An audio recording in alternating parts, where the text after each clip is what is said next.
A letter to God written by G.L. फ़्यूएन।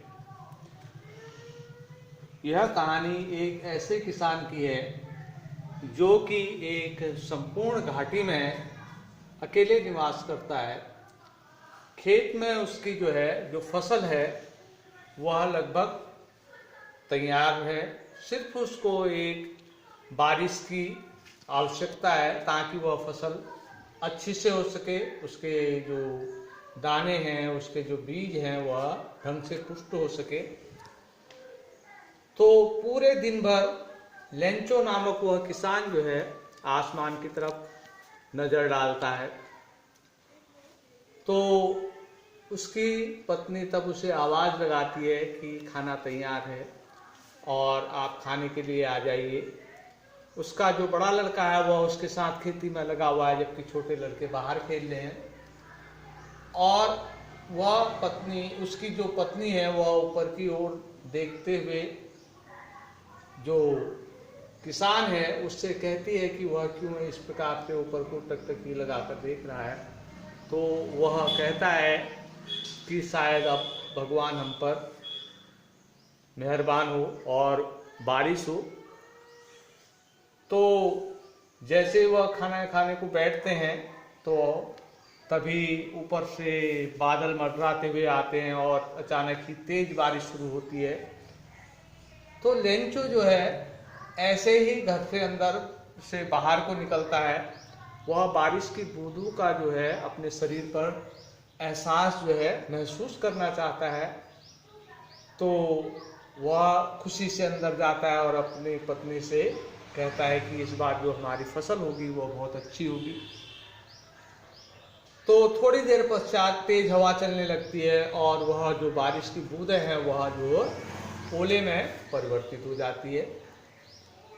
थोड़ी देर हो जाती है तो अब लेंचो को घबराहट और दुख होने लगता है। वह कहता है यह बड़ा बुरा हुआ, जबकि उसके छोटे लड़के बाहर उन ओले के जो दाने हैं उनको मोतियों के समान उनको इकट्ठा करते हैं और पूरे 1 घंटे तक वह ओले उसके खेतों में गिरते हैं।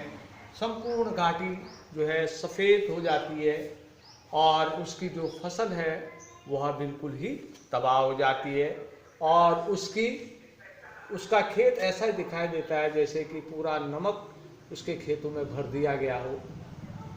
तो उस रात उस घाटी में सभी लोग दुख से लेटे हुए हैं। लेंचो को नींद नहीं आती और वह कहता है कि पूरी खेती को टिड्डियों का दल खा गया। अब उसको एकमात्र आशा होती है। आशा किसकी तरफ से? भगवान की तरफ से। वह जानता है कि वह एक मेहनतकश व्यक्ति है और अकारण ही भगवान उसकी फसल को नष्ट नहीं कर सकता और ईश्वर पर उसका अटूट विश्वास है। इसलिए वह कहता है कि कोई भूखों ही नहीं मरेगा और ईश्वर हमारी मदद करेगा।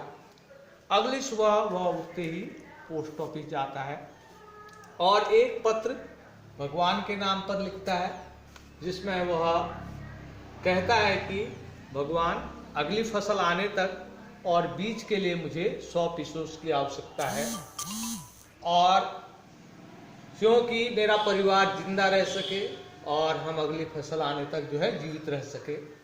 और यह लिखकर वह लिफाफे पर टिकट डालता है और एड्रेस के स्थान पर मात्र भगवान लिखता है और लेटर को पोस्ट कर देता है। अगले दिन जब सुबह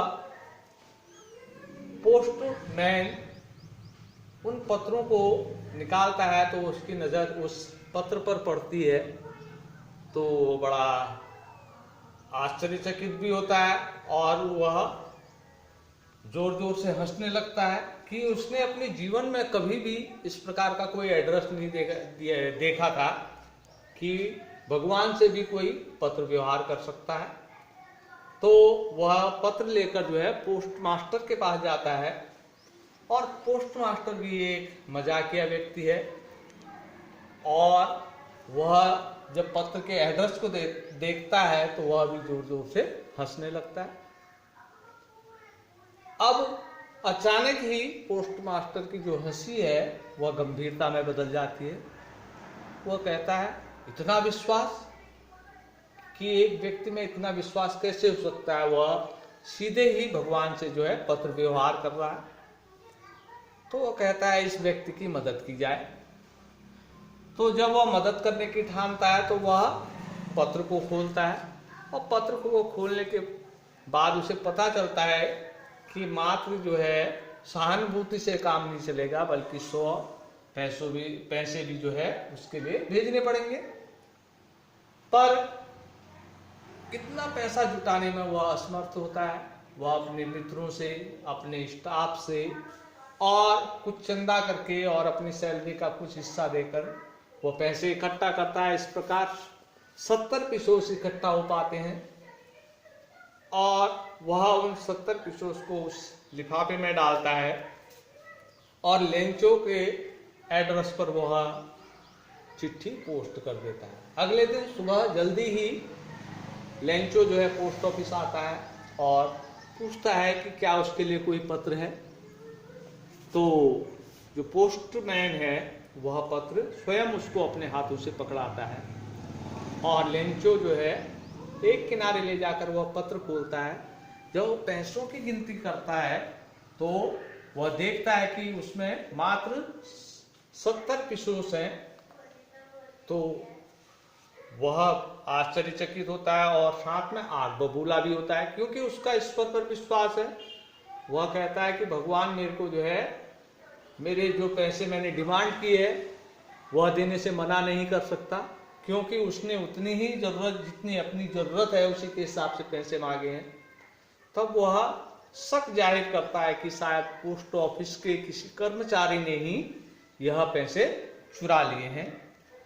तो वह एक लिफाफा और एक कागज मांगता है और कागज पर दोबारा पत्र लिखना शुरू करता है। उस पर लिखता है, भगवान जो पैसे आपने भेजे उसमें से मात्र 70 पिसोस ही मेरे पास आए, बाकी पैसे भी आप जल्दी से भेजें, क्योंकि और इसको जो है पोस्ट ऑफिस के माध्यम से न भेजें, किसी और माध्यम से भेजें, क्योंकि जो पोस्ट ऑफिस का जो पूरा कर्मचारी गण है वह चोरों का एक समूह है, चोरों का एक दल है, जिन्होंने कि मेरे को 70 पिसोस ही भेजे और 30 पिसोस जो है वे उन लोगों ने जो है ले लिए, इसलिए किसी अन्य माध्यम से आप पैसे भेजें।